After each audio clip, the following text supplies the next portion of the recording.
Kulangan sa master plan para pigilan ang baha sa kabilayan ng bilyong-bilyong pisong pondo para sa mga flood control project. Nasa frontline ng balitang yan si Mean Los Baños. Paulit-ulit pa ring nakararanas ng pagbaha ang Sorry. Metro Manila at iba pang probinsya tuwing may habagat, bagyo at malakas na pag-ulan. Kaya tanong ng marami, anong nangyari sa bilyon-bilyong pisong halaga ng flood control projects ng gobyerno? Nasaan din ang master plan para solusyonan ang baha? Yan din ang tanong ng mga senador kanina sa DPWH at iba pang ahensya sa pagdinig ng Senate Committee on Public Works. Ayon sa mga senador, tila puro feasibility study ang pinopondohan pero wala naman daw nakukuhang malinaw na plano mula sa mga ito. Para sa taong 2025 nga, may hinihingi pang 23 billion pesos na pondo para sa feasibility study. Anong nangyari sa lagpas trilyong pisong flood control projects ng DPWH, MMDA, kasama na ang DILG, DSUD, DNR? Epektibo ba itong mga feasibility study? Alam mo kung bakit may visibility study? Isipin mo magkano? Di ba kayo nabibwisit? Pag-aaralan. Tang-inan yan. Sorry 23 billion. Para lang pag-aralan kung papaano ilinisin ng estero, kung papaano gumawa ng flood control. Alam mo kung bakit hindi nyo napansin? Bakit lagi sinasabi pag-aaralan? Kasi sa habang pinag-aaralan nila, ang laki ng kinikita. Ayun 23 billion. Hinihinging pondo ng DPWH para lang pag-aralan. 23 billion pag-aaralan lang ng DPWH kung papaano magtapo ng basura. Kung papaano maglinis ng estero. Kung papaano yung flood project nila. Pag-aaralan pa lang po ito hindi pa po ito proyekto. 23 billion na. Magkano bayad nyo doon sa mga nagtuturo sa inyo? 1 milyon kada oras. O mga meeting nyo, 2 million kada meeting. Hindi ba napapansin yan? Pansinin nyo yan Bakit saan napupunta? Anak ng alam nyo ba yung pag-aaralan na yan? Panahon pa ni Kopong-Kopong, pinag-aaralan na nila Pag-aaralan Hindi, ako nga, magugulat nga ako kung ang proyekto 23 billion, magtataka ka, asa na yun? Ito hindi. 23 billion pag-aaralan pa lang namin. Ang lupit, di ba? Ang lupit nun. Pag-aaralan pa lang. 23 billion na. Ang lupit.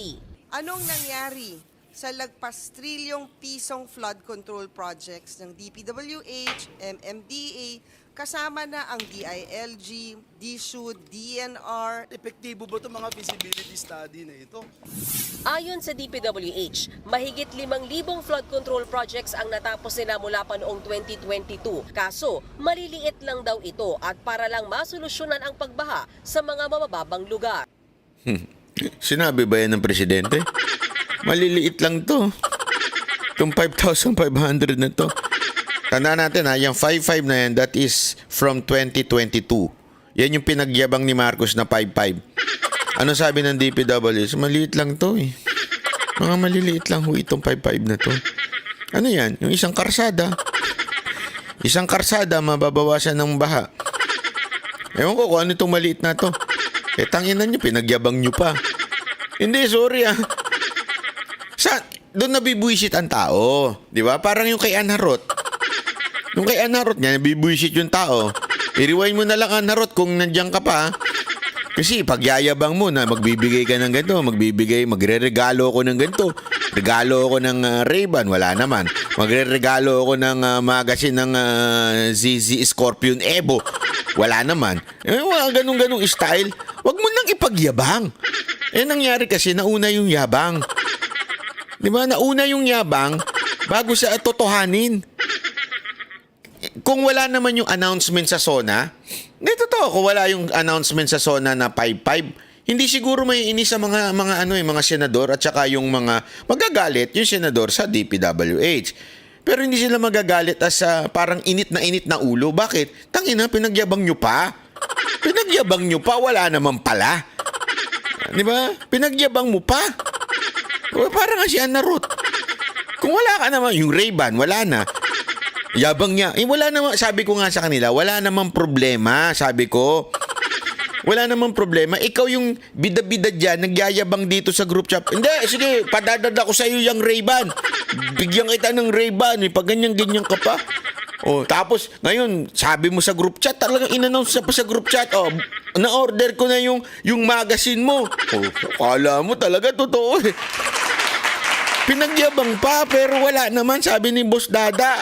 Oh, di ba? Ay, sus, Ginoo. Huwag mo nang ipagyabang kung wala naman. Okay lang, wala. Alam mo, walang magagalit sa'yo. Kung ano, pero yung ipagyayabang mo, oh, di ba? Tama, mali. May mag-aabang kami.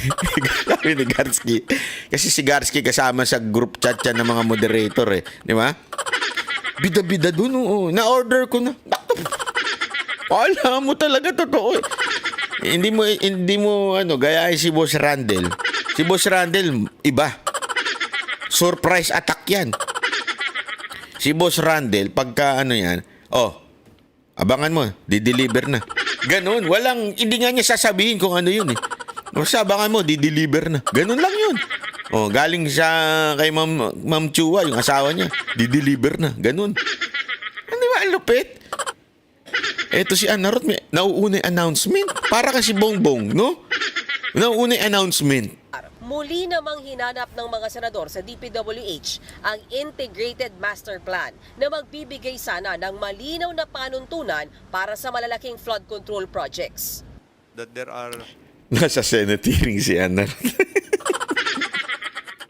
several master plans already existing in the major river basins, in the 18 major river basins, in various stages of Alam mo, siguro kung sa Japan to, nag-resign na to. Oo, totoo. Yun nangyaring pinagyabang ni Marcos yung 5-5 na flood project. Tapos kinabukasan, nagbaha. Kung sa Japan nangyari to, nag-resign na to. Diba? Alam nyo nga yung boksingero, diba, na hindi niya matanggap yung ewan ko kung totoo yung story na yun. Pero marami ako alam na kwento sa Japan na talagang yung honor napaka-importante sa kanila eh. Pagka hindi nila nagawa yon, nagkukusa, nagre-resign. Diba? Hindi lang nga resign eh. Diba? Eto, dapat nag-resign na to nun eh. Bakit? Napahiya siya eh. Kasi ganito yan. Bakit ipagyayabang ng presidente? Napahiya ang presidente doon. Mr. Secretary Bonoan. Napahiya ang presidente. Pinagyabang niya yung lintik na 5-5. Na ngayon, sasabihin nyo, maliit lang po kasi yun talaga eh. Ang totoo, maliit lang yun. Ang totoo, parang timba lang yun eh. Ang totoo niyan, ang sinasakop lang nun, isang karsada, ganun. Ano mo yun? Binigay nyo yung datos sa presidente, napahiya yung presidente, abay, dapat mag-resign kayo. Wala kayong honor. Tama, mali. Di ba? Ay, nako. Oo, ayun. Sabi to, di matanggap nung Japanese boxer na nanalo siya para sa kanya yung Pinoy. Kaya nga, humingi siya ng pasensya. Ganun kasi. Sa atin, wala. Kapit tuko. Again, wala po ako sinasabing may korupsyon si Bonoan. Hindi yun ang sinasabi ko. Ang napahiya ang presidente dahil pinagyabang yun, yung pala maliliit na proyekto na hindi naman makakaapekto sa baha.